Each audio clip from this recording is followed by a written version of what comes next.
আমি একটু বাঙাল কথা কইতাছি, তোমরা বুঝতেছো কিনা আমি জানি না। যদি বুঝা থাকো তাহলেও কমেন্ট কইরা জানাবা, আর যদি নাও বুঝা থাকো সেইটাও কমেন্ট কইরা জানাইবা। তুমি অন্য মাথায় দিয়ে শুয়ে আছো কেন? বেশ করে। Hello friends, welcome back to my new blog. আশা করি তোমরা সকলে ভালো আছো আর আমিও ভালো আছি। আর বাড়ি এসেই এক রাশ কাঁচা নিয়ে বসে গেছি। এরা পড়েছে আর জমিয়েছে। এখনো ঘরে অনেক কাঁচা রয়েছে, যেগুলো একদিনে কাচলে দড়িতে আর মেলার জায়গা পাবো না। তাই যতটুকু বলতে কি, তাও অনেকই, মানে এত নিয়েও আরও রয়েছে। তার মানে বুঝতে পারছো এদের কাণ্ড কারখানা। মাত্র 4 দিন ছিলাম না, তাতেই এই অবস্থা।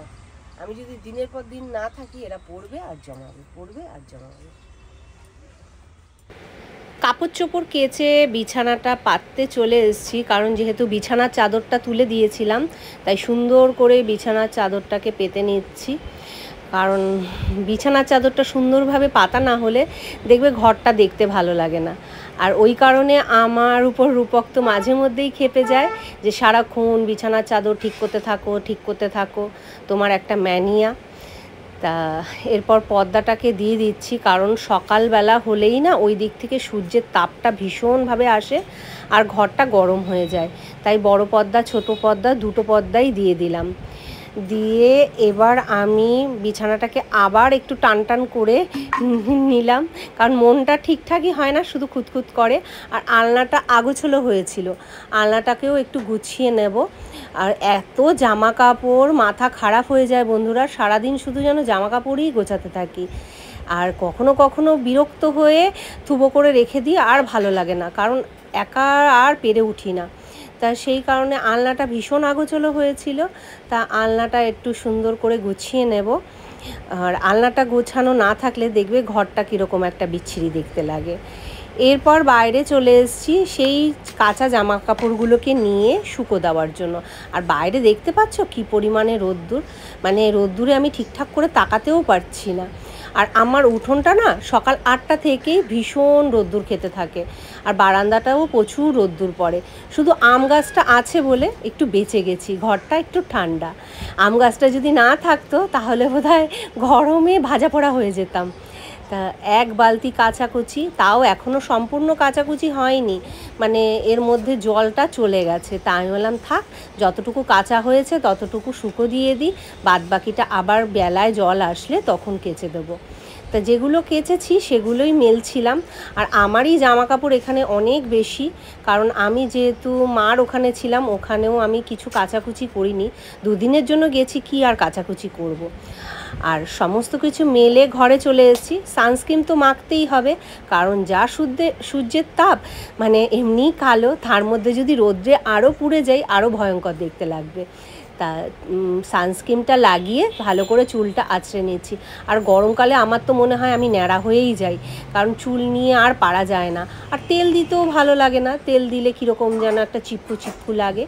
তারপরে রান্নাঘরে চলে আসলাম, চা করে নিলাম। আর চাটা ছেঁকে নিচ্ছি। ছেলে পড়তে গেছে, আমি আর রূপকই চাটা খাবো। তা 2 কাপই চা করেছি। আর বন্ধুরা, দীর্ঘ 4 দিন পর আবার সুস্মিতার সাথে একসাথে বসে সকালবেলাটা চা খাচ্ছি। খুব ভালো লাগছে, খুব এক্সাইটেড আমি। যত আদিক্ষেতা তুমি, শরীর জ্বলে যায় আমার। না বন্ধুরা, আমার কোনো এক্সাইটমেন্ট নেই, আমার ওই সমস্ত আদিক্ষেতা আসে না। এটা আদিক্ষেতা? সকাল থেকে কাজ করে করে মরে যাচ্ছি, এটা আদিক্ষেতা? হ্যাঁ আদিক্ষেতাই।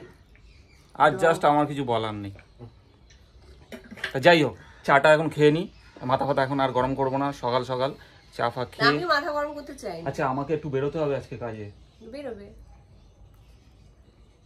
তাড়াতাড়ি রান্না বান্না করে নিও। ওকে গাইস, আমরা চাটা আগে খেয়ে নিই। আর আজকে সকালে টিফিন হবে দুধ, রুটি, কলা। আর ওদিকে ছেলে দইয়ের শরবত বানাতে বসে গেছে, ওকে দায়িত্ব দিয়েছি, দইয়ের শরবতটা তুই বানা। তা বলছে আনন্দের সহিত, বলছে হ্যাঁ মা দাও দাও, আমি আজকে বানাবো। আর ওদিকে সমস্ত কাজবাজ সেরে চলে এসেছি রান্নাঘরে রান্না করবার জন্য। ভাত হয়ে গেছে, একদিকে ডাল বসিয়ে দিয়েছি, আর একদিকে পটল ভাজার তেল বসিয়েছি, তেলটা গরম হওয়ার জন্য একদম গ্যাসটাকে কমিয়ে রেখেছি। আর এদিকে হবে আলু ফুলকপির একটা তরকারি, তার জন্য আলু আর ফুলকপি ভাপিয়ে রেখে দিয়েছি। এদিকে হবে আমের অম্বল, মানে আমের টক, যেটা টক মিষ্টি যে চাটনিটা ওটা, আর পটল ভাজা। আর এদিকে হচ্ছে মুগের ডাল। চলো তাহলে রান্নাটা সেরে নেওয়া যাক। আর রান্না বান্না সমস্ত কাজ হয়ে গেছে, আর জামা কাপড়গুলো শুকিয়েও মচমচা হয়ে গেছে। ভাঁজ করে রেখে এবার স্নানে যাব। আর দুপুরে স্নান খাওয়া দাওয়ার পর অনেকটা সময় কেটে গেছে, এখন ঘড়িতে বাজে 5:20। আর আমার কাছে কে এসছে? রিম্পা। রিম্পা এসছে আমার সাথে গল্প করবার জন্য। আর আমাদের দুজনেরই কিছু টুকিটাকি কাজ আছে, সেগুলো দুজনের জন্য করে দেবো বা করবো, তাই তো। আর কাজ করার সাথে সাথে গল্পও করব, অনেক গল্প করবো, অনেক আড্ডা দেবো। তা চলো কাজগুলো করা যাক। আর রিম্পা আসার পর এক এক করে সবাই এসছে, অনেকেই এসছিল। তা এতক্ষণ কাজ করছিলাম, এই জাস্ট ফ্রি হলাম। আর রূপকও এইমাত্র ঢুকলো, তাই আমি বললাম চলো একটু ঘুরে আসি। তা বলছে তোমার তো ঘুরে আসা মানেই ফুচকা খাওয়া। আর হ্যাঁ সেটাই, চলো একটু ঘুরেও আসি, ফুচকাও খেয়ে আসি। খেলা হচ্ছে রে? আচ্ছা চলো এবার যাওয়া যাক। কেকেআর আর পাঞ্জাব। ভালো। আর এই গরমের দিনে ঘরে থেকে থেকে যখন বোর হয়ে যায়, তখন রূপককে বলি চলো একটু বাইরে থেকে ঘুরে আসি। স্পেশালি আমি বাইক চলতে খুব পছন্দ করি। গরমের দিনে এই বাইকের যে হাওয়াটা লাগে দারুণ একটা আরামদায়ক, আর মাইন্ডটাও ভীষণ ফ্রেশ হয়ে যায়। মাঝে মাঝে এই ফ্রেশনেসটার ভীষণ দরকার হয় প্রত্যেকের। সেই কারণে রূপককে বলি চলো একটু বেরিয়ে আসি, ঘুরে ঘাড়ে আসি, আর একটু ফুচকাকে আসি। আমরা এখন বেরিয়ে পড়েছি, খানিকক্ষণ একটু ঘুরবো হাঁটবো, বাড়ি ফিরবো। আর আমরা ঘুরে ফুচকা খেয়ে অনেকক্ষণ আগেই চলে এসেছি। আর আসার পরে অবস্থা দেখো।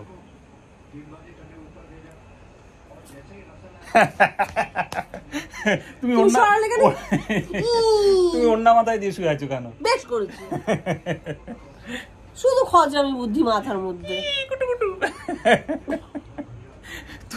তুমি বললে না বাইরে ঘুরতে গেলে মনটা রিফ্রেশ হয়ে যায়, তার জন্য আমাকে লাগাতে হবে। তুমি আমার মনটাকে রিফ্রেশ করে দিয়েছো। এই দাও, অকারণে দাঁত ছড়াবে না। আচ্ছা বলছি, তুমি ভাত বসিয়ে এসেছিলে?